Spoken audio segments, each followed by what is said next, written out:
Assalamualaikum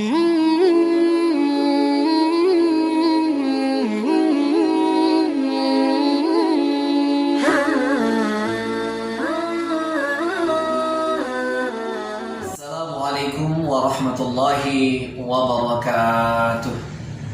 Alhamdulillah, wassalatu wassalamu ala rasulillah wa ala alihi wa ashabihi wa mawala amma ba'd. Apa kabar anda sekalian? Mudah-mudahan tetap sehat walafiat dan tetap semangat ya dalam meraih ilmu yang bermanfaat. Meskipun kita masih tetap dalam pembelajaran jarak jauh, tapi anda sekalian jangan sampai menyurutkan semangat kita untuk memperoleh ilmu pengetahuan yang bermanfaat. Anda sekalian, sebelum kita mulai pelajaran kita hari ini, mari terlebih dahulu kita berdoa kepada Allah Subhanahu wa ta'ala. Bismillahirrahmanirrahim. Rabbi zidni ilma warzuqni fahma wa amalan mutaqabbala. Amin ya rabbal alamin. Baik anda sekalian, kita akan melanjutkan pelajaran kita pada hari ini.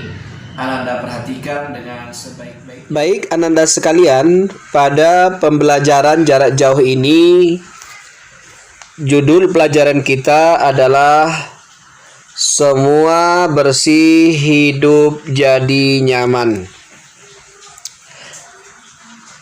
Yang akan kita pelajari dari judul ini adalah tentang toharoh. Dan pada kesempatan ini tujuan pembelajaran kita yang pertama, siswa mampu menjelaskan pengertian toharoh. Yang kedua, siswa mampu menjelaskan ketentuan bersuci dari najis. Yang ketiga, siswa mampu menjelaskan ketentuan bersuci dari hadas kecil dan hadas besar. Manfaat kita mempelajari ini adalah kita jadi tahu apa pengertian toharoh dan apa pengertian najis dan hadas serta ketentuan-ketentuannya. Dan ini sangat bermanfaat karena selain hidup kita menjadi lebih bersih dan sehat, ibadah yang kita lakukan juga akan diterima oleh Allah Subhanahu wa ta'ala. Nah, baik ananda sekalian, perhatikan yang pertama yang akan Bapak jelaskan adalah pengertian toharoh. Pernah mendengar toharoh? Mungkin pernah ya. Tetapi apa toharoh itu? Nah, toharoh artinya bersuci dari najis dan hadas. Apa najis itu? Dan apa pula hadas itu? Nah, najis adalah kotoran yang menjadi sebab terhalangnya seseorang untuk beribadah kepada Allah. Jadi, anda sekalian, najis itu kotoran. Sedangkan hadas, keadaan tidak suci pada diri seorang muslim yang menyebabkan ia tidak boleh sholat, tawaf, dan lain sebagainya. Nah, orang yang berhadas tidak boleh sholat, tidak boleh tawaf, nah, dan lain-lain sebagainya. Jadi anda sekalian sudah paham kan apa pengertian toharoh, najis, dan hadas? Mudah-mudahan bisa dipahami ya. Nah, apabila kita terkena najis dan hadas, maka kita harus bersuci dari keduanya itu. Nah, berikut ini dijelaskan ketentuan-ketentuan bersuci dari najis. Dan yang lebih dulu dijelaskan ananda sekalian adalah tentang macam-macam najis. Yang pertama najis mukhaffafah, yaitu najis ringan. Ya. Disebut najis ringan karena cara mensucikannya atau membersihkannya sangat mudah.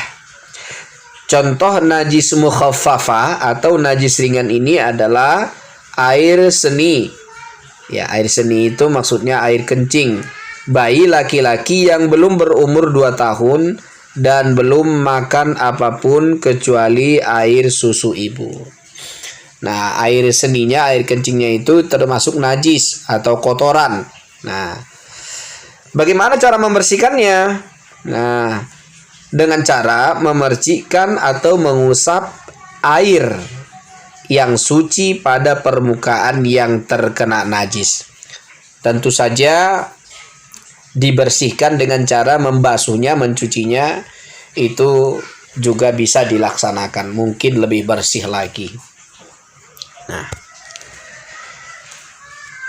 kemudian yang kedua ada namanya najis mutawassitoh. Apa itu najis mutawassitoh? Najis pertengahan. Disebut najis pertengahan karena cara mensucikannya lebih sulit daripada yang najis mukhaffafah tadi, tapi masih tetap mudah ya. Nah, najis mutawassitoh ini ada 2. Yang pertama ada disebut dengan najis mutawassitoh hukmiyah, yaitu najis yang ditimbulkan oleh zat, bau, warna, dan rasa yang tidak terlihat. Nah, sebenarnya najis itu tidak terlihat, tapi ada baunya. Ya. Misal air kencing yang telah mengering. Ini kan kalau dilihat tidak nampak ini, tapi berbau. Nah, ini namanya najis hukmiyah. Ya, najis mutawassitoh hukmiyah. Cara membersihkannya gampang. Dengan mengalirkan air yang suci pada benda yang terkena najis tersebut. Ya. Nah, tentu mencucinya, membersihkannya dengan membasuhnya pakai sabun misalnya, tentu ini lebih baik. Nah, baik, selanjutnya najis mutawassitoh ainiyah, ya, yaitu najis yang tampak, wujudnya bisa diketahui melalui warna, bau, dan rasanya. Nah, berbeda dengan najis mutawassitoh hukmiyah tadi, najis ainiyah ini nampak dia, kelihatan. Contohnya darah, nanah, air seni, kotoran manusia, kotoran hewan, bangkai binatang, dan lain sebagainya yang termasuk kepada kotoran. Itu semuanya disebut dengan najis mutawassitoh ainiyah. Nah, bagaimana cara membersihkannya? Nah, menghilangkan kotorannya dengan cara mencucinya atau membasuhnya dengan air bersih sampai bersih, ya, sehingga tidak lagi berbau, warnanya juga hilang, rasanya juga tidak berbau lagi, maka dia sudah termasuk suci. Nah, yang ketiga Anda sekalian, najis mughallazah. Apa itu najis mughallazah? Najis berat. Nah, ini disebut najis berat karena cara mensucikannya tidak hanya mengalirkan air dan membasuhnya, nah, tetapi juga dengan membasuhnya secara berulang, bahkan bercampur dengan benda seperti tanah. Apa contoh najis mughallazah ini, najis berat ini? Air liur anjing. Begitu juga dengan babi serta segala yang bersumber dari kedua hewan tersebut, itu termasuk najis mughallazah atau najis berat. Nah, bagaimana cara membersihkannya? Nah, mudah sebenarnya. Cara membersihkannya ya dibersihkan dengan air yang bersih sebanyak 7 kali basuhan, 7 kali dicuci. 1 kali diantaranya dengan air yang bercampur tanah. Nah, ya, kalau dalam bahasa kita sehari-hari sering kita mendengar dengan cara disama, ya, yaitu dibasuh sebanyak 7 kali.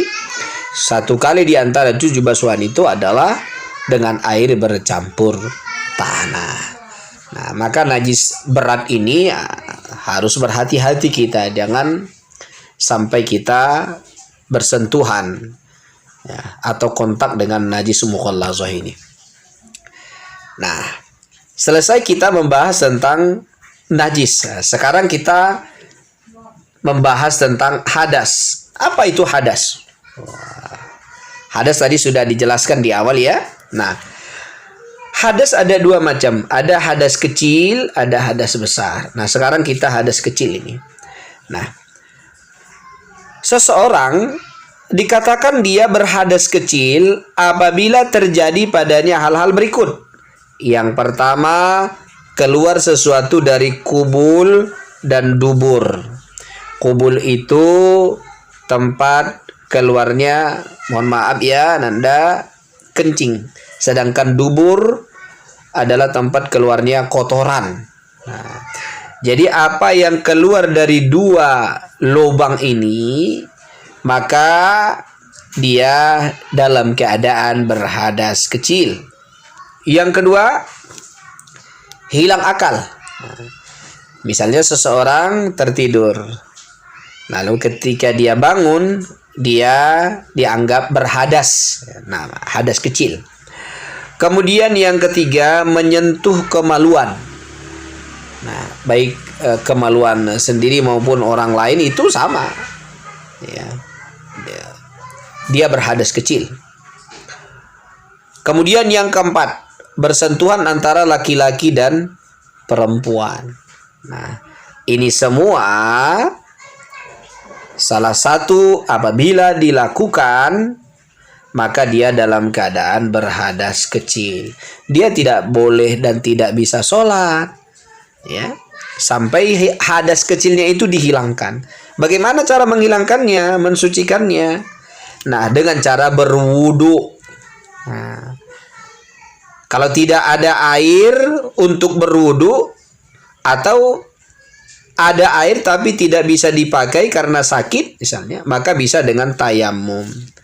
Tata cara berwudu dan tayamum akan kita pelajari dan dipraktekkan pada pertemuan berikutnya.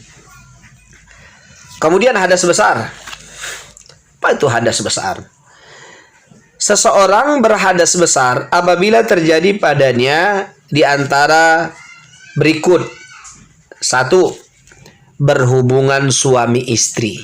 Nah, maka dia berhadas besar. Kemudian yang kedua, keluar sperma atau mani. Nah, dia berhadas besar. Yang ketiga, haid atau menstruasi atau datang bulan, sama ya.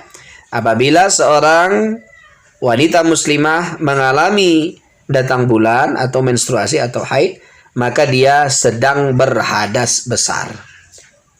Nah, kemudian yang keempat, melahirkan. Nah, ibu-ibu yang baru melahirkan, dia dalam keadaan berhadas besar. Kemudian yang kelima, meninggal dunia. Ketika seseorang meninggal dunia, maka dia berhadas besar, maka dia wajib dimandikan oleh orang yang masih hidup. Nah, Nanda sekalian, ini semua penyebab seseorang berhadas besar. Perlu Nanda ketahui bahwa apabila seseorang terjadi padanya 1 dari 5 ini, maka dia tidak boleh sholat, tidak boleh dia puasa seperti wanita yang haid atau datang bulan, wanita yang melahirkan. Nah, dan tidak boleh dia memegang atau menyentuh Al-Quran, tidak boleh berdiam diri di masjid. Kenapa? Karena dia masih berhadas besar. Nah, Bagaimana cara menghilangkan hadas besar ini? Ya. Dengan cara mandi wajib, atau sering disebut dengan mandi junub. Ya. Mandi wajib itu membasahi badan dari ujung rambut sampai kaki. Apabila terdapat halangan menggunakan air, maka bisa dengan cara tayamum. Nah, tentu harus diperhatikan ya, bagi wanita yang haid atau datang bulan atau menstruasi, apabila sudah berhenti haidnya, maka dia wajib segera mandi untuk menghilangkan hadas besarnya. Nah, penting diketahui buat ananda sekalian, terutama wanita muslimah, karena wanita muslimah ada ketentuan tersendiri karena mereka mengalami haid, nifas, bahkan ada yang istihadah. Nah, haid adalah darah yang keluar dari kemaluan wanita dalam kondisi sehat, bukan karena sakit. Hal ini biasanya dialami wanita ketika berusia 9 tahun paling cepat. Namun rata-rata wanita mengalaminya pada usia belasan tahun. Nah, apabila wanita muslimah telah mengalami yang namanya haid ini, jangan khawatir, itu menunjukkan bahwa kondisi atau keadaan seseorang sebagai wanita dia normal. Nah, cuman dia harus memperhatikan kapan selesai haidnya, lalu kemudian dia mensucikannya dengan cara mandi wajib. Nah, haid ini paling sedikit sehari semalam. Biasanya 6-7 hari dan paling lama 15 hari. Apabila lebih dari 15 hari, maka itu bukan lagi darah haid, tetapi darah istihadah atau darah penyakit. Itu harus segera konsultasi ke dokter. Nah, nifas. Apa itu nifasnya? Bukan nafas ya, nifas. Nah, nifas adalah darah yang keluar setelah melahirkan. Nah, rata-rata perempuan mengeluarkan darah nifas 40-60 hari. Bahkan bisa jadi kurang dari itu. Apabila berhenti darah nifasnya, maka wajib dia bersuci dengan cara mandi. Mandi junub, sama caranya dengan mandi junub karena berhenti dari haid tadi. Kemudian yang ketiga, istihadah. Apa itu istihadah? Istihadah adalah darah yang keluar pada bukan atau tidak pada hari-hari haid dan nifas. Bukan karena nifas, bukan karena haid, tetapi karena suatu penyakit. Nah, ini darah istihadah namanya. Darah istihadah ini ada 4 macam. Pertama, keluar kurang dari masa haid. Nah, itu kalau ada seperti itu bukan darah haid, bukan darah nifas, tapi darah istihadah. Nah, yang kedua, keluar lebih dari masa haid. Nah, paling lama kan 2 minggu tadi ya. Kalau udah lebih dari 2 minggu itu bukan lagi darah haid, tapi istihadah. Kemudian yang ketiga, keluar sebelum usia haid. Nah, belum lagi sebenarnya waktunya untuk datang bulan dari segi usia, tapi sudah keluar darah. Nah, itu adalah darah istihadah.